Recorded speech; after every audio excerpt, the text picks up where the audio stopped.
தெலுங்கானாவில் கள்ளக்காதலை எரித்ததால் ஆத்திரமடைந்து கார் ஏற்றி கணவரை கொன்று விட்டு நாடகமாடி கில்லாடி மனைவி கள்ளக்காதலன் தம்பியுடன் கைது செய்யப்பட்ட சம்பவம் அதிர்ச்சியை ஏற்படுத்தியிருக்கு.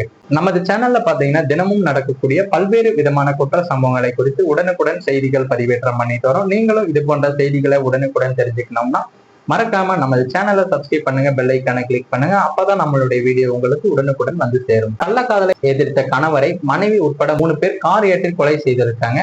தெலுங்கானா மாநிலம் பல்லேர்லா கிராமத்தை சேர்ந்த சுவாமி என்கிற 38 வயது நபர் டிராக்டர் ஷோரூம் மேலாளர். இவரது மனைவி சுவாதி, இவங்களுக்கு 33 வயதாகுது. இவர்களுக்கு 2005ஆம் ஆண்டு திருமணம் நடைபெற்றது. சுவாதி தனது கணவர் மேலாளராக உள்ள அதே ஷோரூமில் வேலை செய்து வருகிறாங்க. தம்பதிக்கு 2 மகள்கள் மற்றும் ஒரு மகனும் இருக்காங்க. இந்த நிலையில சுவாதிக்கும் பல்லே பகாட்டை சேர்ந்த சாய்குமார் என்கிற 36 வயது நபருக்கும் பழக்கம் ஏற்பட்டது. இந்த பழக்கம் பாத்தீங்கன்னா நாளடைவில் கள்ளக்காதலாகவும் மாறி இருக்கு. இருவரும் அடிக்கடி தனிமையில சந்தித்து உல்லாசமாகவும் இருந்து வந்திருக்காங்க. இதை அறிந்த சுவாமி மனைவியிடம் கள்ளக்காதலை கைவிடுமாறு அறிவுரையும் கூறியிருக்காங்க. ஆனால் சுவாதி கள்ளக்காதலனுடன் தொடர்ந்து பழகி வந்திருக்காங்க. இதனால தம்பதிக்கு அடிக்கடி தகராறு ஏற்பட்டிருக்கு. தங்களது கள்ளக்காதலுக்கு தொடர்ந்து இடையூறாக இருந்த கணவர் சுவாமியை தீர்த்து கட்ட சுவாதி ஒரு கட்டத்துல முடிவு செய்திருக்காங்க. இதை தனது தம்பி மகேஷ் கள்ளக்காதலன் சாய்குமாரிடம் தெரிவிச்சிருக்காங்க.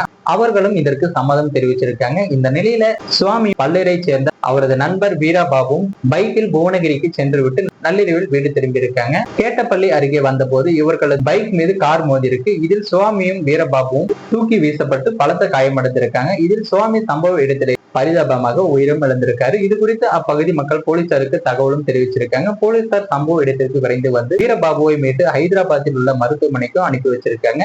இது தொடர்பாக சுவாமி குடும்பத்தினர் அளித்த புகாரின் பேரில் போலீசார் வழக்கு பதிவு செய்து குடும்பத்தினரின் செல்போன் அழைப்புகளை ஆய்வு செய்து விசாரித்திருக்காங்க. அதில் சுவாமி தனது தம்பி மகேஷ் மற்றும் சாய்குமாருடன் சேர்ந்து தனது கணவர் சுவாமியை கார் ஏற்றி கொன்றது தெரிய வந்திருக்கு. இதற்காக இவர்கள் ஒரு காரை வாடகைக்கும் எடுத்திருக்காங்க. அவர்களது திட்டம் முடிந்ததும் காரை அங்குள்ள ஒரு மாம்பழ தோட்டத்தில் விட்டுவிட்டு 3 பேரும் தப்பியும் ஓடி இருக்காங்க. இதற்கிடையில் சுவாமி சாலை விபத்தில் இறந்ததாக கூறி அனைவரின் முன்பு சுவாமி கதறி அழுது நம்ப வைத்திருக்காங்க என்பதும் விசாரணையில தெரிய வந்திருக்கு. இதையடுத்து சுவாமி மகேஷ், சாய்குமார் ஆகிய 3 பேரை போலீசார் கைது செய்து சிறையிலும் அடைத்திருக்காங்க. கள்ளக்காதலை எரித்த கணவனை மனைவியை கார் ஏற்றி கொலை செய்துள்ள சம்பவம் அந்த பகுதியில பெரும் அதிர்ச்சியும் பரபரப்பையும் ஏற்படுத்தியிருக்கு.